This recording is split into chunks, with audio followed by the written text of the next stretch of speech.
Hello বন্ধুরা, কেমন আছো? আমি আজকে বানাচ্ছি চিকেন পকোড়া। তার জন্য আমি মাংসটাকে ভালো করে ধুয়ে নিয়েছি।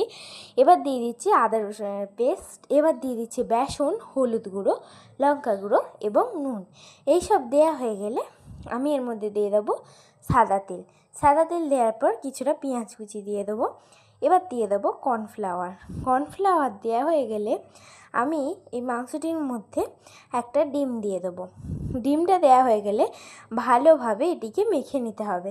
মেখে নিয়ে কিছুক্ষণের জন্য আমি রেখে দেবো। যখন সময় পেরিয়ে যাবে তখন আমি ঢাকনা খুলে কড়াইতে তেল গরম করতে দিয়ে দেবো।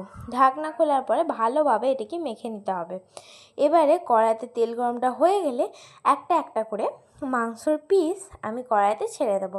যখন দেখবেন এই দিকটা লাল হয়ে গেছে তখন কিন্তু ওই দিকে উল্টে দিতে হবে।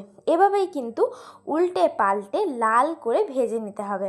তাহলেই লাল করে ভেজে নিলে যখন দেখবেন দুদিকটাই ভালোভাবে লাল লাল হয়ে যাবে তখন কিন্তু একটি পাত্রে তুলে নিতে হবে। তাহলেই আজকে আমাদের রেডি চিকেন পকোড়া।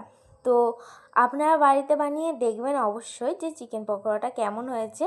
আমাদের কিন্তু ভালোই লেগেছে খেতে, আর বাড়িতে একবার হলেও ট্রাই করবেন। এটি এতটাই খেতে টেস্টি হয়, আর বেশি দিন হলে তো জমেই গেল। তো বাই বাই।